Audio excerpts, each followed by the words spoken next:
My name is Travis Mitchell, and at 32 years old, I never expected to hear my own mother tell me I wasn't important.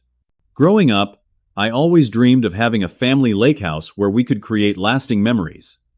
When my software engineering career took off, I invested $850,000 to make that dream come true. But instead of gratitude, my mother told me I didn't matter and gifted my lake house to my younger brother. I was devastated, but I refused to be a doormat. If you've ever been betrayed by family and want to see how I fought back to reclaim what was rightfully mine, let me know where you're watching from. Hit that like button and subscribe to follow my journey to justice. I grew up in a modest neighborhood in Allentown, Pennsylvania, where my dad Gerald worked 60-hour weeks as a construction foreman to provide for our family. My mom Barbara stayed home to raise me and my younger brother Ryan, who came along when I was 4. From the earliest days I can remember, there was always something different about how my parents, especially my mother, treated us. While I had to earn every privilege through chores and good grades, Ryan seemed to float through childhood on a cloud of endless praise and second chances. If I got a B on my report card, I'd receive a lecture about trying harder. When Ryan brought home C's and D's, Mom would say, "Not everyone is academically inclined, but he's got such a wonderful personality." This pattern repeated itself throughout our childhood. Different rules, different expectations, different consequences. Dad was more even-handed, often pulling me aside, after Mom's criticism, to tell me he was proud of my hard work. "Keep your head down and build your own path, Travis," he'd say during our fishing trips. Success is the best answer to unfairness. Those quiet moments with Dad became my sanctuary, the place where I felt seen and valued. By high school, the favoritism had become our family's unspoken reality. Ryan played football and was popular despite mediocre grades. I joined the computer club, aced advanced classes, and secured a full scholarship to Carnegie Mellon for computer science. At my graduation, Mom spent most of the ceremony talking about Ryan's upcoming senior year rather than celebrating my achievement. College provided blessed distance from the family dynamics. I threw myself into coding internships and building a network in the tech industry. While Ryan dropped out of community college after 3 semesters and moved back home, I was laying the groundwork for my future. Each summer when I returned home, the contrast became starker. Ryan lived rent-free while I paid for my room. He wrecked 2 cars that my parents replaced while I maintained my used Honda with my own money. After graduation, I landed a job at a promising startup in Pittsburgh. The company's valuation skyrocketed after 2 rounds of funding, and my equity became substantial. Meanwhile, Ryan bounced between retail jobs with Mom, always ready with excuses about why the positions weren't right for his talents. Everything changed 5 years ago, when Dad had a sudden heart attack. Standing beside his hospital bed, he squeezed my hand and whispered, "I'm sorry I couldn't fix things. Take care of yourself first." He passed away the next morning. At the funeral, I watched my mother lean entirely on Ryan while barely acknowledging my presence.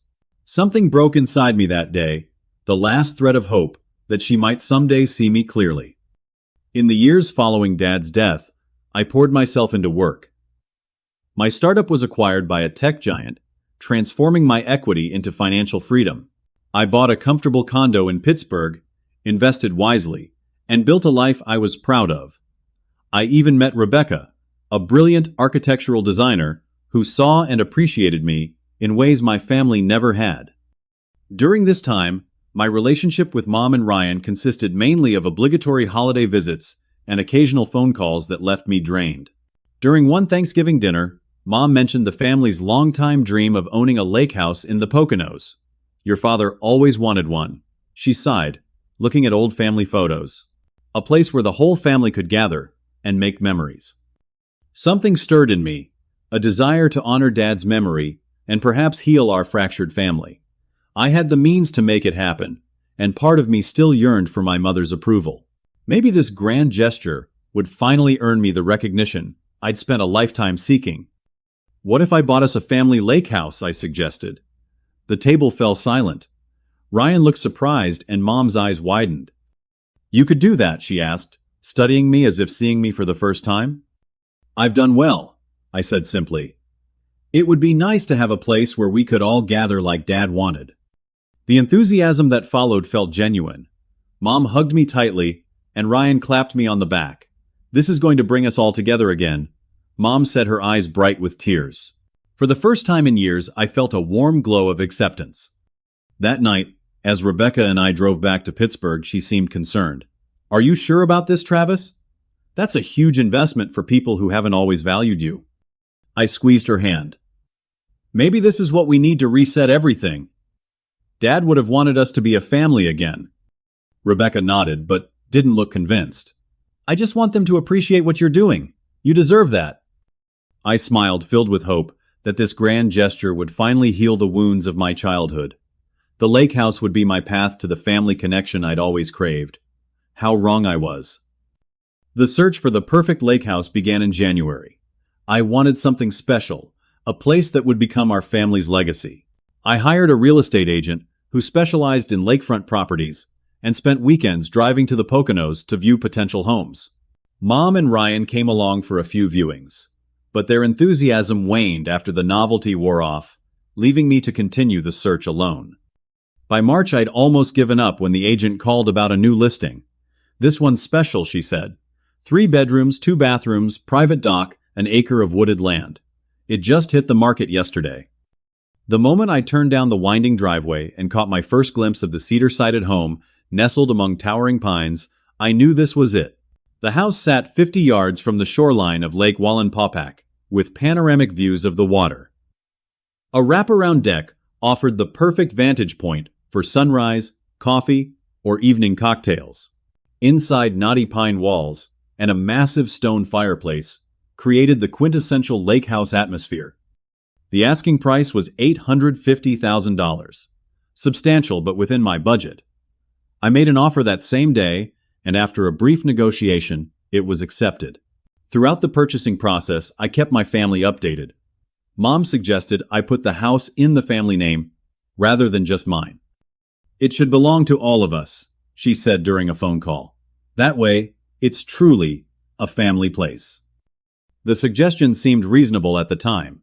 This wasn't an investment property, it was meant to bring us together.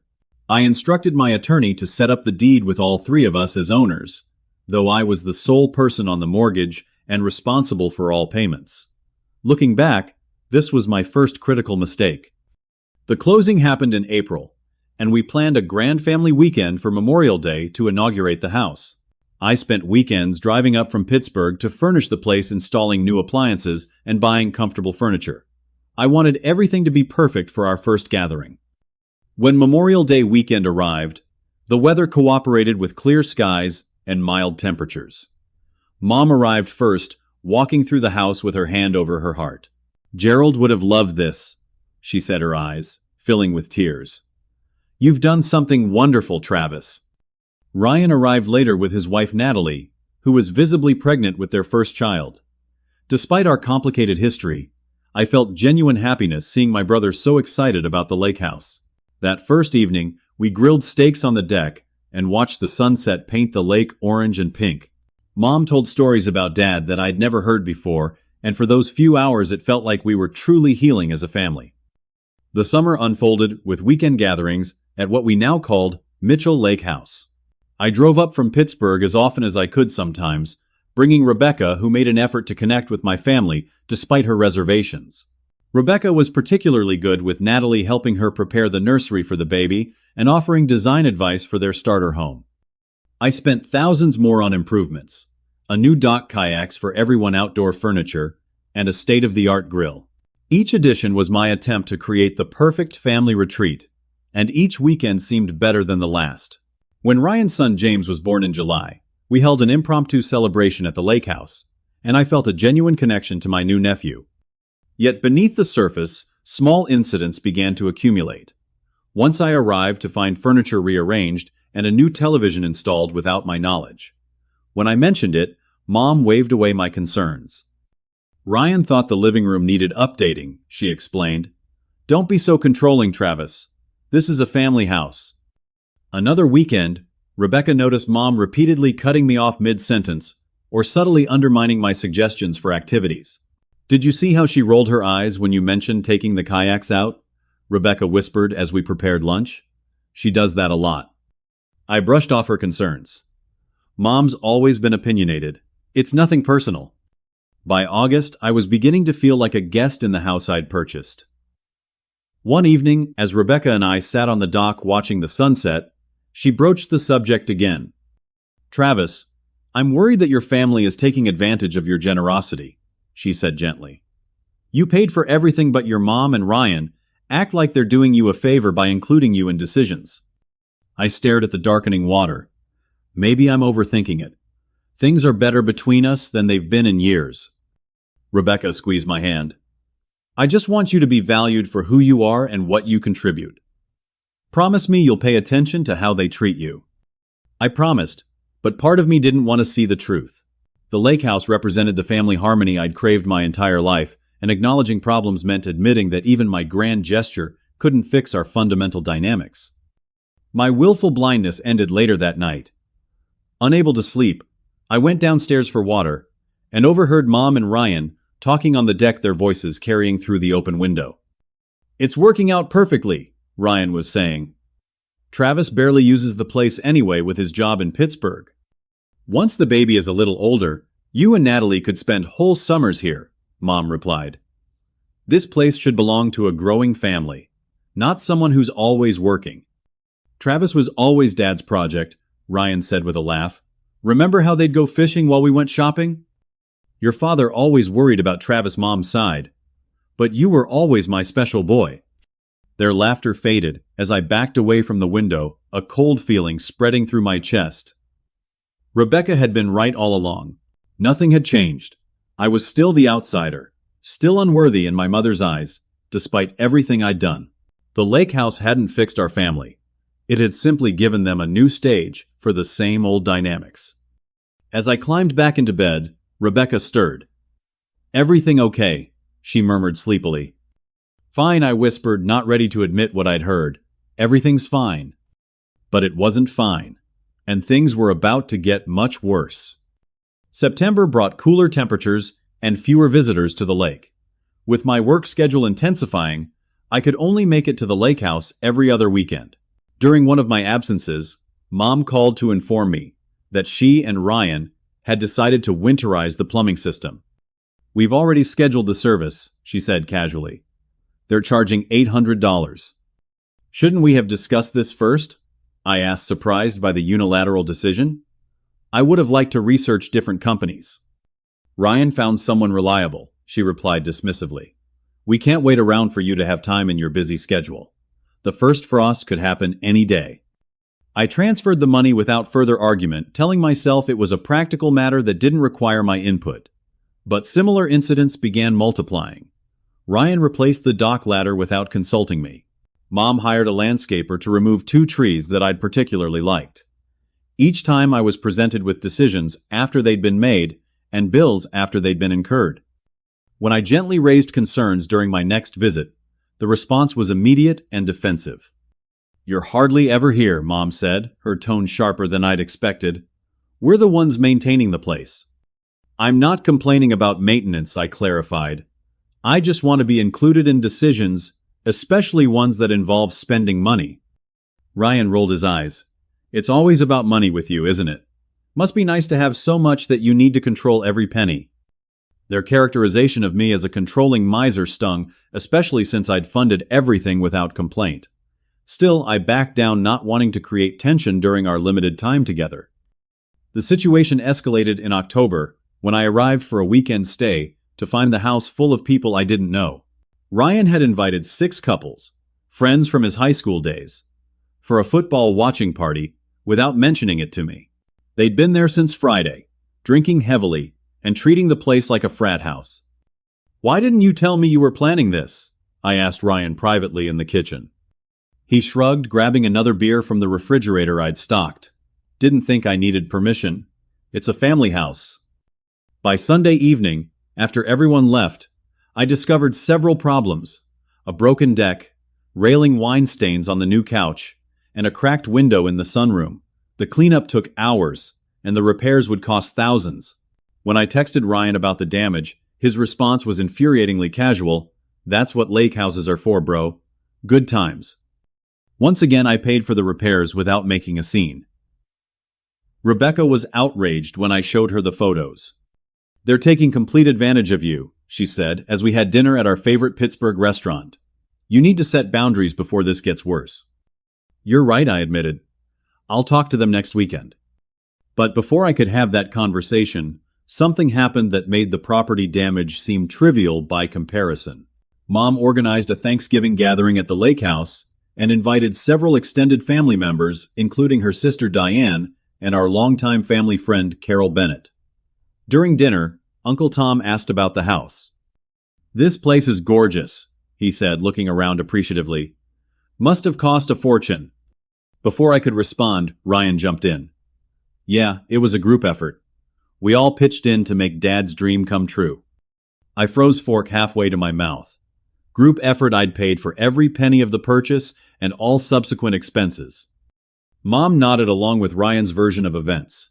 We wanted something that honored Gerald's memory. The whole family contributed. I felt Rebecca tense beside me. Under the table, she squeezed my knee in silent support. Throughout the meal, Ryan continued embellishing his role in acquiring the lake house, describing how he'd found the property and negotiated the price down. None of it was true. After dinner, my Aunt Diane cornered me in the kitchen. "Travis, I'm confused," she said quietly. "Barbara told me last month that you bought this place as a gift for the family, but Ryan's talking like it was a joint purchase." "It wasn't," I confirmed, keeping my voice low. "I paid for everything myself." Diane's expression softened with sympathy. "Oh, honey, this feels like your childhood all over again."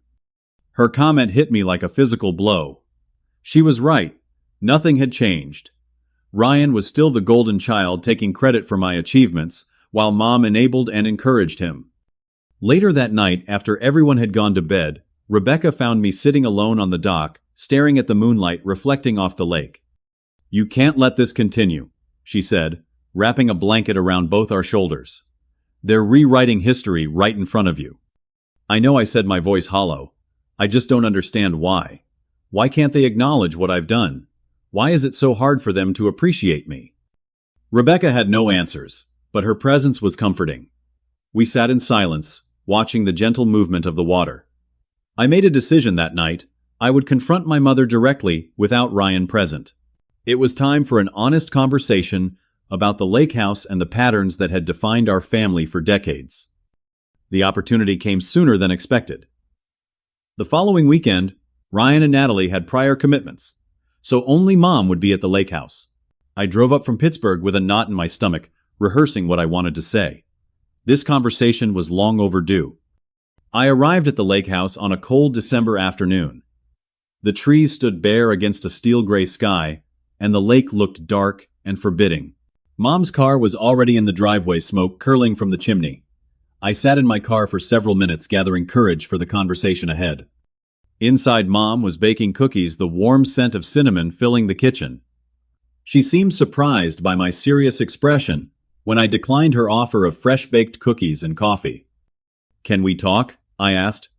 "There are some things we need to discuss about the lake house." She wiped her hands on a dish towel, her expression wary. "What's wrong now? Is this about the trees again?" "No," I said, taking a seat at the kitchen table. "It's about how decisions are being made without my input. And about what happened at Thanksgiving." "What about Thanksgiving?" "Everyone had a wonderful time." I took a deep breath. "Ryan told everyone that buying this place was a group effort." "That's not true, Mom.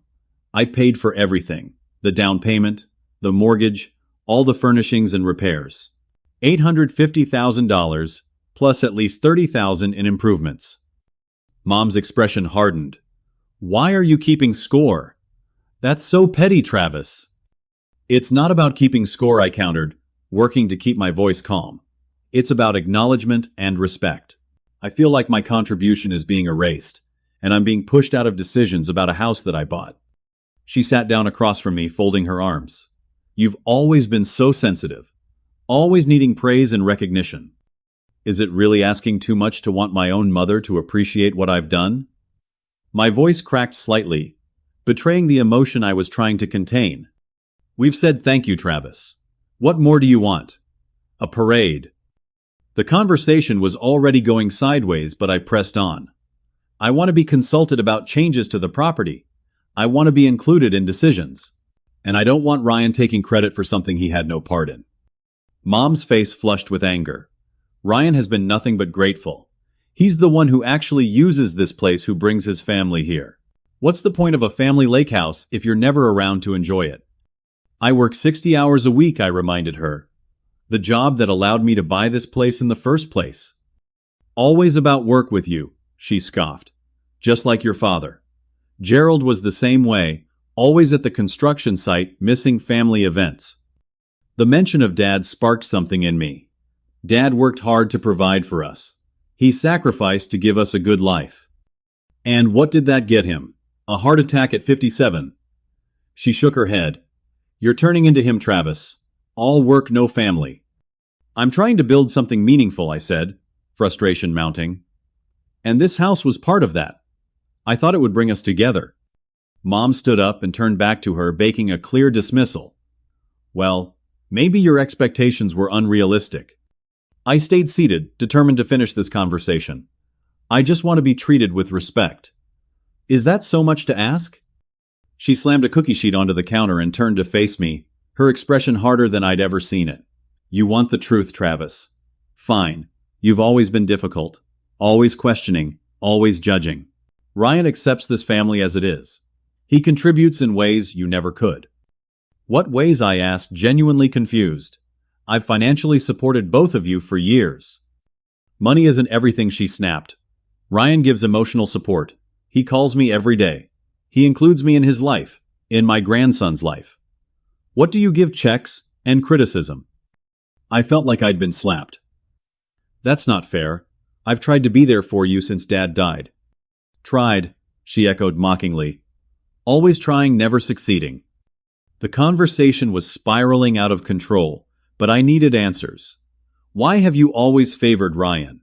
What did I ever do to make you treat me differently? She threw up her hands in exasperation. There you go again, playing the victim. You were always your father's child. You never needed me the way Ryan did. I did need you, I said quietly. I still do. Something in my tone must have finally reached her. She paused, and for a moment I thought we might have a breakthrough. Then she shook her head. It doesn't matter now. What's done is done. She turned away again, reaching for flour from the pantry. Besides, I've already spoken with our family lawyer about transferring the lake house solely to Ryan. I stood up so quickly my chair tipped over. You what? It makes sense, she said, not meeting my eyes. Ryan has a family. James should grow up with a lake house. You're single-focused on your career. You don't need this place. I paid for it. I reminded her, my voice rising, despite my efforts to stay calm. Every cent came from my account. You can't just take it and give it to Ryan. She finally looked at me, her expression cold and dismissive. The deed has all our names on it. And frankly, Travis, you're not important to this family the way Ryan is. He's given me a grandchild. He's here for me emotionally. This house should go to someone who values family. The words hit me like physical blows. Not important. After everything I'd done, everything I'd sacrificed, not important to this family. I can't believe you just said that to me. I whispered, feeling something break inside me. It's the truth, she replied, turning back to her baking as if the matter was settled. Ryan needs this house more than you do. His contribution to this family is greater. I grabbed my coat and keys, needing to escape, before I said something unforgivable. At the door, I turned back. You know what, Mom? Dad was right about you. He tried to protect me from seeing it, but he knew exactly who you were. Her head snapped up. What's that supposed to mean? He told me to take care of myself first, I said. Now I understand why. I drove away from the lake house in a blur of anger, and hurt barely registering the road ahead. 20 minutes later, I pulled into a rest stop, my hands shaking too badly to continue driving. I called Rebecca, who answered on the first ring. How did it go? She asked. She said, I'm not important to the family. I managed, my voice breaking. She's trying to take the lake house and give it to Ryan. Rebecca's gasp was audible. She can't do that. Can she? I don't know, I admitted. The deed has all our names on it, but I paid for everything. She's already talking to a lawyer. Then we need to talk to a lawyer too, Rebecca said firmly. This isn't just about money, Travis. This is about standing up for yourself after a lifetime of being undervalued. As the reality of the situation sank in, I felt an unexpected sense of clarity. For decades, I'd sought my mother's approval and love, making excuses for her behavior and blaming myself when I fell short. The lake house had been my final attempt to earn the recognition I'd always been denied. Now I understood that nothing would ever be enough. You're right, I said, wiping away tears I hadn't realized I'd shed. I need to protect myself. Do you know any good property lawyers? My firm works with Samantha Reynolds. She's the best in Pittsburgh. I'll call her first thing Monday morning. As I resumed my drive back to Pittsburgh, a strange calm replaced the initial shock and pain. For the first time in my life, I was choosing to value myself over my mother's approval. It was terrifying and liberating all at once. The family lake house, meant to be a symbol of togetherness, had instead become the catalyst for the final breakdown of our relationship, but perhaps that was necessary. Perhaps some families can't be fixed with grand gestures or financial sacrifices. Perhaps some wounds run too deep for healing. What I didn't know then was that the confrontation at the lake house was just the beginning of a battle that would expose decades of family secrets and force each of us to face uncomfortable truths about ourselves and each other. Monday morning arrived with a sense of purpose I hadn't felt in months. Rebecca had arranged an emergency consultation with Samantha Reynolds, a property attorney with a reputation for handling complex family disputes. Her office occupied the 15th floor of a downtown Pittsburgh high-rise with floor-to-ceiling windows overlooking the Monongahela River. Samantha herself projected confidence and competence. A woman in her early 50s with sharp eyes and a no-nonsense demeanor. She listened without interruption, as I explained the situation, occasionally jotting notes on a yellow legal pad. "Let me make sure I understand," she said when I finished. "You paid the entire purchase price of $850,000 for this property, plus all subsequent improvements and maintenance costs. But the deed lists you, your mother, and your brother as joint owners." "That's correct," I confirmed. "It was meant to be a family home, so I agreed to put all our names on the deed. I never imagined they'd try to cut me out." Samantha tapped her pen against the pad. "Do you have documentation proving you were the sole financial contributor?" I nodded, opening my laptop. "I have bank statements showing the wire transfer for the down payment, mortgage statements in my name, and receipts for all the improvements. I've paid every bill associated with the property." She reviewed the documents carefully, her expression gradually shifting from professional neutrality to indignation. "This is quite clear-cut from a financial perspective. Your mother's attempt to transfer the property exclusively to your brother would constitute a serious breach of good faith." "Can she legally do it?" I asked the question that had kept me awake all night. "Not without your consent," Samantha assured me. "As joint owners with equal legal standing, any transfer requires unanimous agreement.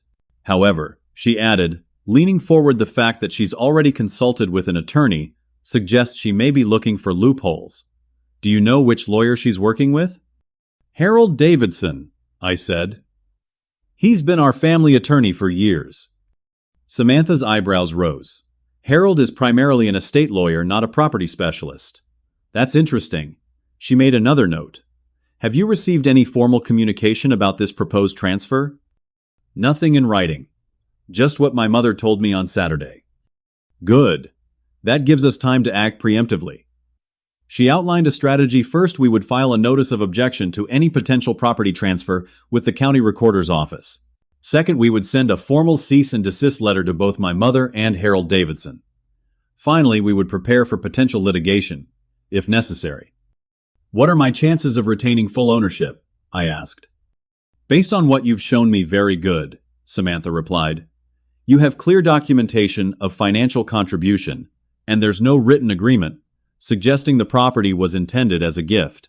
The court typically looks at actions rather than verbal claims in these situations." As we concluded the meeting, Samantha asked a question that caught me off guard. "Beyond the legal victory, what outcome are you hoping for personally?" I paused, considering. "Honestly, I want recognition for what I've done. I want them to acknowledge that I matter." Her expression softened slightly. "I understand, but I should warn you. Legal proceedings rarely provide emotional closure. We can secure your property rights, but healing family relationships is beyond the scope of any court.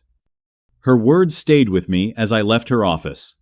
Was I prepared for the family fallout this would cause? Was the lake house worth the potential permanent severing of ties with my mother and brother? That evening, I met my best friend Marcus for drinks at our favorite brewpub. Marcus had known me since college and had witnessed the family dynamics firsthand over the years. "She really said you're not important to the family?" he asked, disbelief evident in his voice. I nodded, taking a long pull of my IPA. Direct quote. "After you dropped nearly $1 million on a house for them," Marcus shook his head. "Man, I knew your mom played favorites, but this is next-level toxic. Am I overreacting by getting lawyers involved?" I asked, still second-guessing myself. "Hell no," Marcus replied emphatically. "They're trying to steal your property. If this was anyone but family, you wouldn't hesitate to protect yourself." That's the thing, I sighed. It is family. Despite everything, I still care what happens to them. "And that's why they've been able to take advantage of you for so long," Marcus pointed out.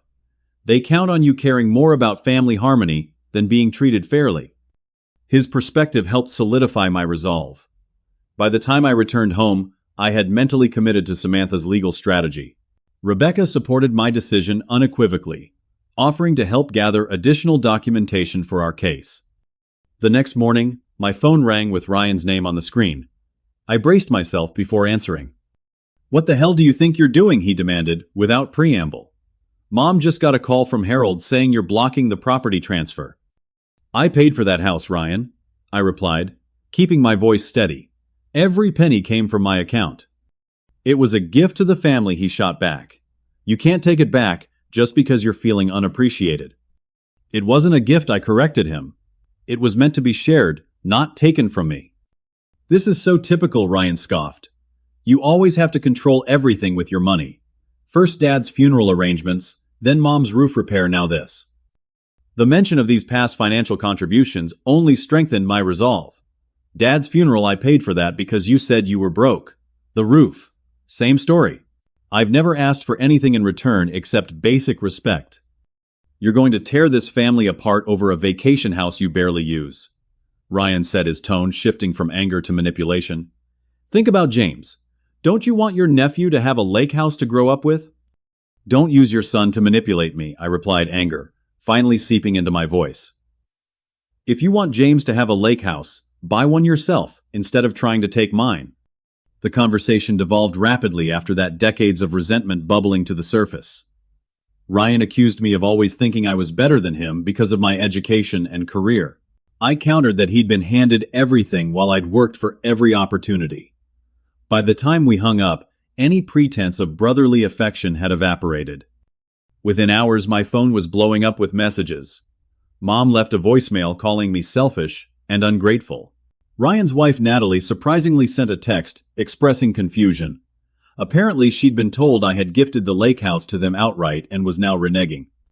Not everyone took their side, however. Aunt Diane called to offer support. "I always saw how they treated you," she said.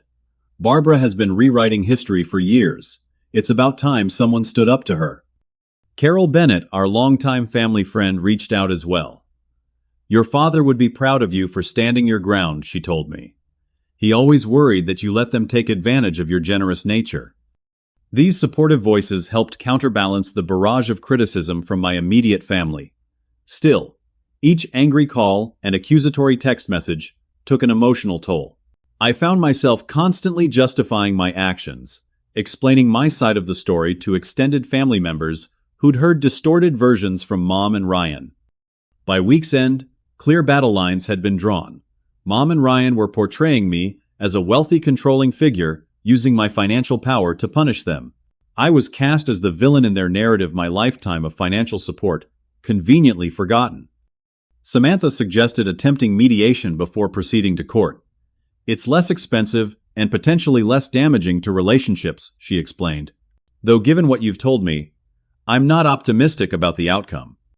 I agreed to try, holding on to a sliver of hope that rational discussion might prevail. Samantha arranged a mediation session with a retired judge who specialized in family property disputes. Mom and Ryan agreed to attend, bringing Harold Davidson as their counsel. The mediation was scheduled for the following week at a neutral conference facility. As the date approached, the knot in my stomach grew tighter. I was about to formally oppose my mother and brother in a legal proceeding, something I'd never imagined doing. The night before the mediation, Rebecca found me staring at old family photos in our living room. One in particular had captured my attention, a faded image of Dad and me fishing when I was about 10. Both of us grinning widely with a small bass held between us. "He would understand what you're doing," Rebecca said, softly sitting beside me. "I hope so," I replied. "I keep wondering if I should just let them have the house. Maybe it's not worth all this." Rebecca took the photo from my hands and looked at it closely. "Your father taught you to stand up for yourself in his own way, didn't he? This isn't just about a house. It's about your place in this family." She was right as usual. This conflict had been building for decades, the lake house merely the breaking point rather than the cause. Whatever happened tomorrow would change our family dynamic permanently, for better or worse. As we went to bed that night, Rebecca surprised me by getting down on one knee beside our bed. "I was going to wait for a more romantic moment," she said. "But I think you need to know this now." She pulled a small box from her nightstand. "Travis Mitchell, will you marry me?" The unexpected proposal brought tears to my eyes. "You're proposing to me the night before my family mediation." She nodded, her eyes shining. "Because I want you to walk in there tomorrow, knowing that you have a family who values you exactly as you are. Me. I'm your family, and I'm choosing you." I pulled her into a tight embrace, overwhelmed by emotion. "Yes," I whispered. 1,000 times yes. As we fell asleep that night, her engagement ring, now on my finger, a reversal of tradition that felt perfectly right for us. I felt stronger than I had in weeks. Whatever happened at tomorrow's mediation, I wouldn't be facing it alone. The mediation center occupied a renovated brownstone in downtown Pittsburgh. Its interior was designed to feel less intimidating than a courtroom, comfortable furniture, neutral colors artwork on the walls. But no amount of interior design could ease the tension as my mother and Ryan walked in, flanked by Harold Davidson in an expensive suit that I'd probably paid for through years of family legal work. Mom wouldn't meet my eyes, but Ryan glared openly, his arm protectively around Natalie, who looked uncomfortable with the whole situation. Samantha and I sat on one side of a large conference table while they took seats opposite us. The mediator, Judge Robert Caldwell, introduced himself and outlined the process. "We're here to find an amicable solution to this property dispute," he explained. "This is not a court proceeding, but a conversation aimed at resolution. I'll ask each party to present their perspective, then we'll explore possible compromises." Samantha presented our case first, methodically laying out the financial records, showing my sole contribution to the purchase and maintenance of the lake house. She emphasized that while the deed listed all three of us as owners, the intent was shared enjoyment, not a transfer of my interest to Ryan. Harold Davidson countered with an argument that nearly made me laugh out loud. The lake house was clearly intended as a gift to the Mitchell family, he claimed. Mr. Travis Mitchell may have provided the funds, but by putting all three names on the deed, he demonstrated his intention to relinquish exclusive ownership. The mediator turned to me. "Mr. Mitchell, what was your understanding when you purchased the property?" I took a deep breath. "I bought the lake house to create a family gathering place where we could spend time together. I never intended to give up my interest in the property or have it transferred to my brother without my consent." Barbara, the mediator, addressed my mother. "What was your understanding?" Mom finally looked at me, her expression cold. "Travis has always used money to control our family. He bought this house to show off his success, not out of genuine generosity. Now that Ryan has a family and could actually use the property, Travis is being spiteful." "That's not true," I objected, my voice rising, despite my best efforts to remain calm. "I've financially supported both of you for years, without asking for anything in return." Ryan scoffed. "Here we go, with the money talk again." The mediator raised his hand to restore order. "Let's focus on the property itself. Ryan, why do you believe the lake house should be transferred solely to you?" Ryan straightened in his chair. "I have a son now with another baby on the way. This was news to me. Natalie was pregnant again. We would use the lake house year-round. Travis lives in Pittsburgh and barely visits. It's wasted on him. The frequency of use doesn't change ownership, Samantha interjected. My client paid for the property in full.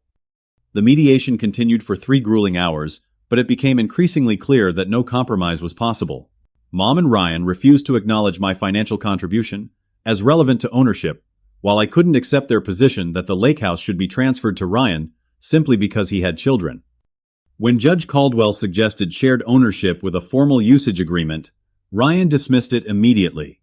We don't want Travis controlling when we can use our own lake house.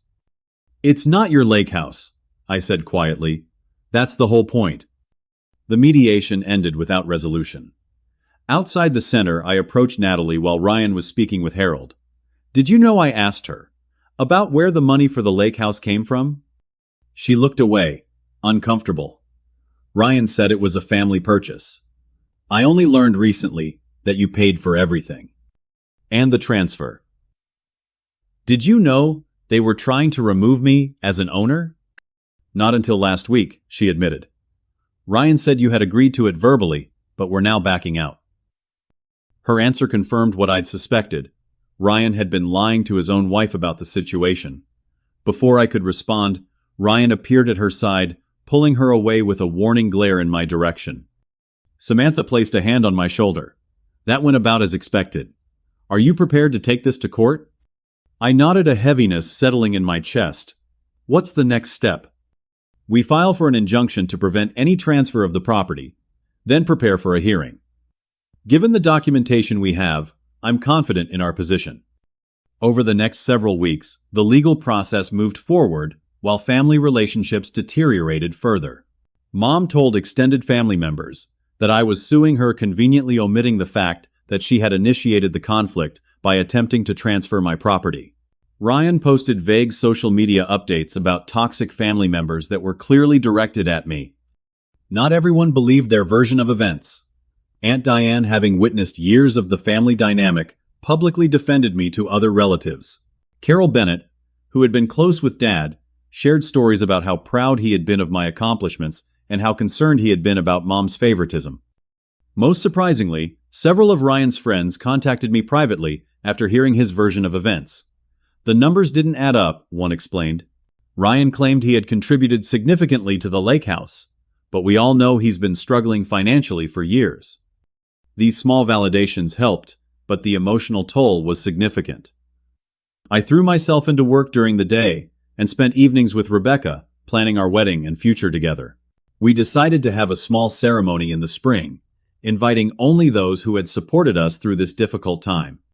The court date was set for February, giving our respective legal teams 2 months to prepare. Samantha was methodical in building our case-gathering affidavits from the real estate agent who had handled the purchase contractors who had done work on the property, and even the mortgage broker who had processed my loan application.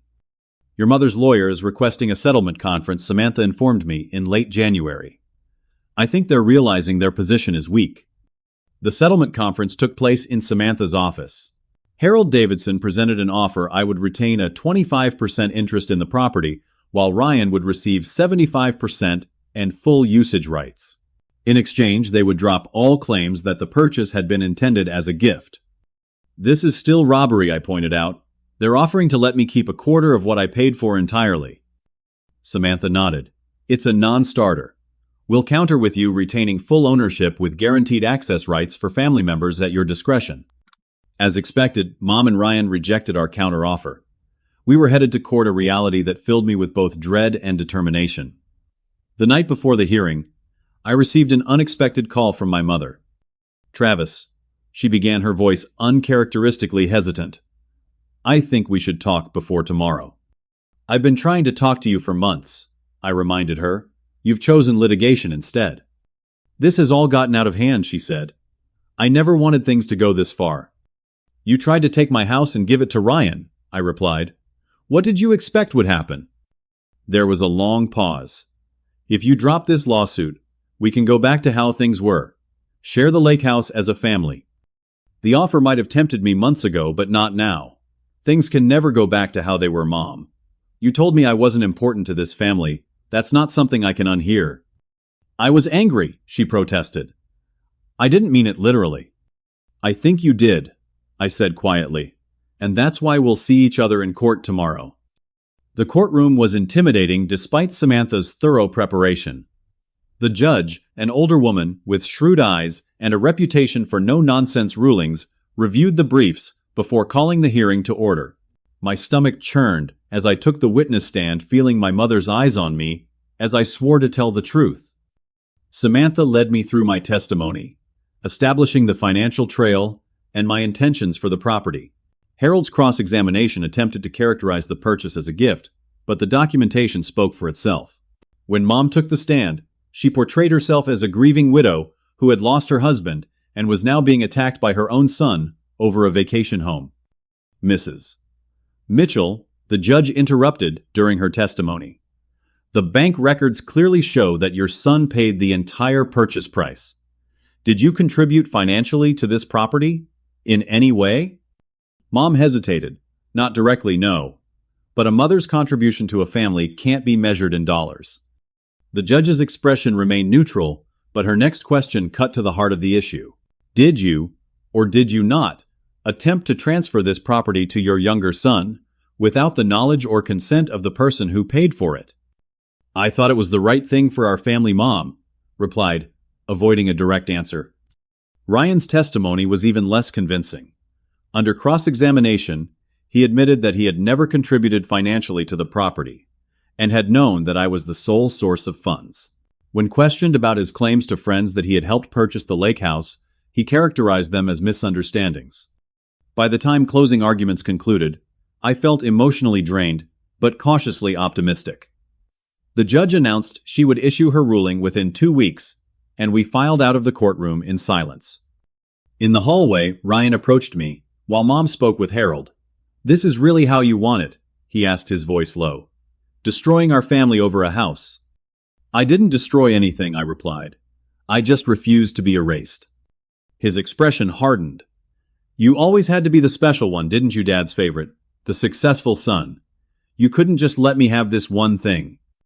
"It wasn't yours to have, Ryan. That's the point." He shook his head in disgust and walked away. As I watched him go, I felt an unexpected sense of peace. For the first time in my life, I had refused to accommodate the family narrative at my own expense. Whatever the judge decided, I had finally stood up for myself. The ruling came 10 days later. The judge found unequivocally in my favor, citing the clear financial records and the lack of any documentation supporting the claim that the property was intended as a gift. She granted me full ownership rights to the lake house, with the stipulation that I would reimburse my mother and brother for any documented expenses they had incurred related to the property, a negligible amount. "Congratulations," Samantha said as we left the courthouse. "This is a complete victory." It felt hollow somehow. I had won the legal battle, but lost what remained of my relationship with my mother and brother. As I drove home to share the news with Rebecca, I wondered if it had been worth it. Rebecca was waiting with champagne, having received Samantha's text about the outcome. To standing up for yourself, she toasted, her eyes shining with pride.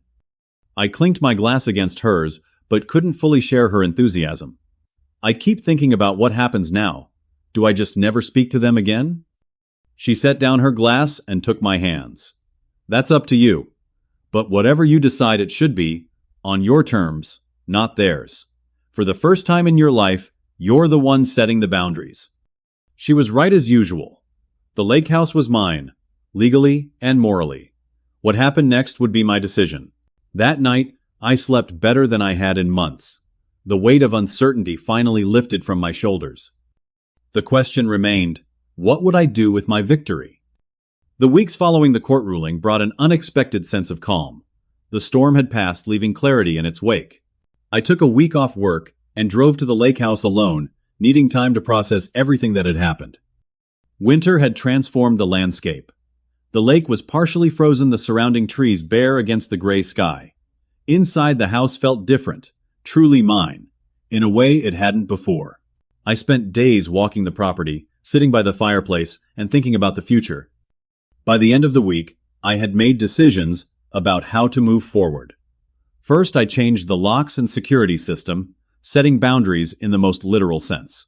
Second, I created a private online calendar for the property where I would mark my planned visits, leaving the remaining dates potentially available for family use, on my terms. Upon returning to Pittsburgh, I sent identical letters to Mom and Ryan. The message was simple but firm. The lake house remains open to family who treat me with respect. Access will be at my discretion based on demonstrated behavior. I am willing to rebuild relationships, but never again at the expense of my self-worth. 3 weeks passed with no response. Then, on a rainy March afternoon, I received a text message from Natalie Ryan. "Isn't ready to talk, but I wanted you to know that James asks about his Uncle Travis. Would it be possible for me to bring him to visit you sometime?" This olive branch extended not by my mother or brother, but by Ryan's wife touched me deeply. I invited them to dinner the following weekend. Rebecca prepared a child-friendly meal, and we spent an evening getting to know my nephew properly for the first time. James was a curious 2-year-old with Ryan's eyes, and thankfully Natalie's temperament. "He looks like you did at that age," Natalie commented, as James played with blocks on our living room floor. "Barbara showed me photos once." The mention of my mother hung in the air. "How is she?" I finally asked. Natalie hesitated, struggling. The court case was humiliating for her. But she paused, choosing her words carefully. "I think it was necessary. Things couldn't continue as they were." "And Ryan?" She sighed, angry, embarrassed, but also doing some thinking. "He's in therapy, actually." I insisted after everything that happened. This surprised me. "That's good to hear." "The thing is," Natalie continued, bouncing her second baby bump gently, "the lake house situation forced us to look at some uncomfortable truths about our family dynamic. Ryan was raised to expect certain treatment. He's having to unlearn that." As they prepared to leave, Natalie hugged me tightly. "Thank you for not shutting us all out, especially James. He deserves to know his uncle." This initial reconnection opened a narrow path forward. Over the spring months, Natalie and James became regular visitors. Ryan remained distant, but Natalie reported small changes in his perspective. My mother, however, maintained her silence. In April, Rebecca and I were married in a small ceremony at a botanical garden in Pittsburgh. Aunt Diane attended along with Natalie and James, but my mother and Ryan declined the invitation. Despite their absence, the day was filled with joy and authentic celebration. Marcus served as my best man, delivering a toast that left few dry eyes in the room. To Travis and Rebecca, he concluded, raising his glass.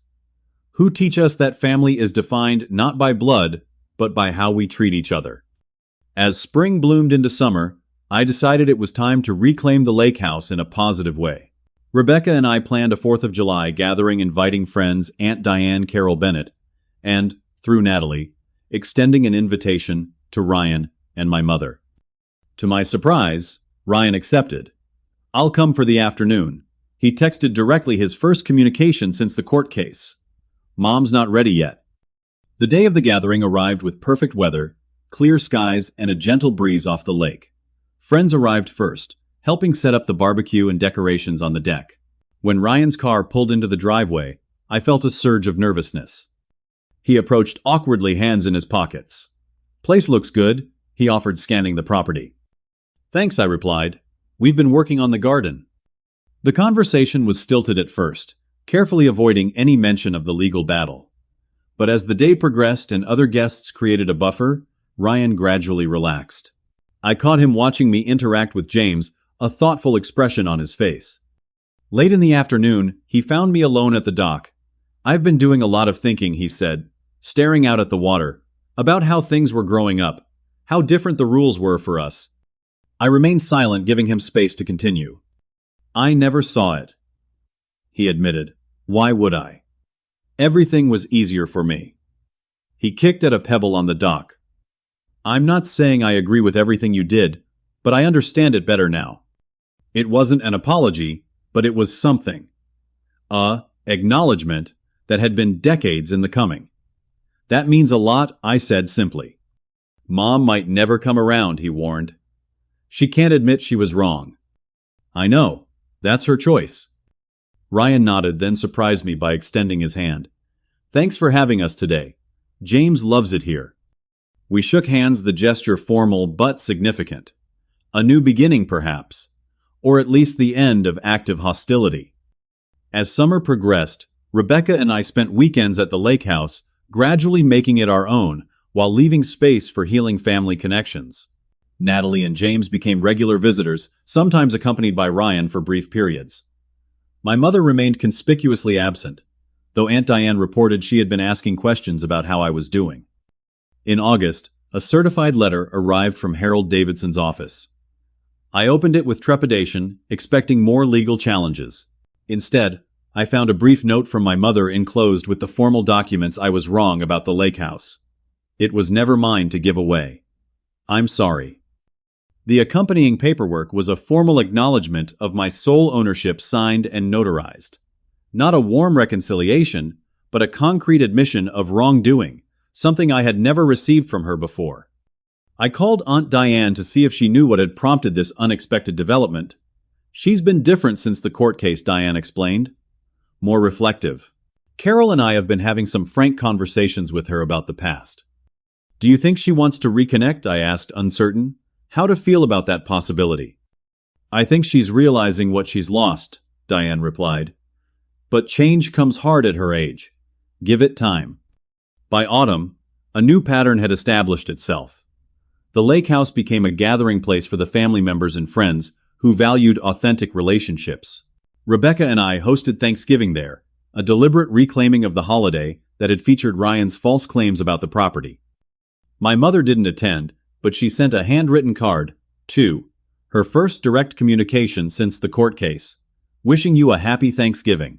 Perhaps by Christmas I'll be ready to visit if the invitation remains open. As we sat around the dining table that evening, Rebecca, Natalie, Ryan, James, Aunt Diane, Carol, Marcus, and a few close friends, I looked at the empty chair I had left for my mother. It represented both absence and possibility. Her choice to stay away, but also the open door for her return on new terms. After dinner, Ryan approached me with a glass of whiskey and an unexpected request. I'd like to pay rent when we use the lake house, he said. Not much, but something. It's the right thing to do. The offer represented a profound shift in our relationship, an acknowledgement of boundaries and respect that had never existed before. We can work something out, I agreed. But more important than money is how we treat each other going forward. He nodded, understanding the deeper meaning behind my words. I'm trying to teach James better than I was taught. To respect people's boundaries. To understand that love doesn't mean getting your way all the time. That's all I ever wanted, I told him. Just respect. As winter settled over the lake once again, Rebecca and I had news of our own to share. We were expecting a baby in the spring, a new generation that would grow up understanding healthy family dynamics from the start. When we announced the pregnancy at Christmas, my mother was present for the first time since the court battle. She had accepted my invitation with conditions attached, a family therapy session before the holiday gathering. It had been an uncomfortable but necessary conversation, laying groundwork for a different kind of relationship. Seeing her hold the ultrasound photo, tears in her eyes, I felt a complex mix of emotions. The hurt hadn't disappeared, but it had lost its sharp edges. I hope I can be a good grandmother to this child, she said quietly. Better than I was as a mother sometimes. It wasn't a complete transformation, but it was a start. The lake house, once the focal point of our family's worst tendencies, had become a place of healing and new beginnings. As we gathered on the deck that evening, watching the sunset over the frozen lake, I reflected on everything that had transpired over the past year. Standing up for myself had been the hardest thing I'd ever done, but also the most necessary. By refusing to accept disrespect and manipulation, I had created space for healthier relationships to emerge. Rebecca squeezed my hand, her other hand resting on her barely visible baby bump. "What are you thinking about?" she asked. "How sometimes you have to break something to fix it properly," I replied. Our family was broken long before the lake house, but we were all pretending otherwise. And now, I looked around at the imperfect but genuine connections that had survived the storm. Now we're building something real, something based on truth rather than pretense. The lake house stood as a symbol of both the worst and best of family dynamics, how privilege and favoritism can corrupt, but also how courage and boundaries can heal. I had lost the fantasy of a perfect family, but gained something more valuable, authentic relationships based on mutual respect. As we prepare for our child's arrival this spring, I think often about the lessons I want to pass on. That love doesn't mean allowing yourself to be mistreated. That standing up for yourself isn't selfish. That family is defined by behavior, not just blood. And perhaps most importantly, that it's never too late to break destructive patterns and create something healthier. The lake house, once a source of such pain, has become a place of new memories and second chances. Not everyone gets a storybook ending with perfect reconciliation, but real life is messier and more nuanced. Some relationships can be rebuilt with new foundations. Others remain limited, but cordial. And some chapters simply close, making room for new beginnings. What's your experience with family dynamics and setting boundaries? Have you ever had to stand up to family members who took you for granted? Drop a comment below. Sharing your story, your experiences might help someone else finding their courage. And if this story resonated with you, please hit like, subscribe, and share it with someone who might need to hear that it's okay to value yourself. Thanks for listening. And remember, true family supports your growth rather than diminishing your worth.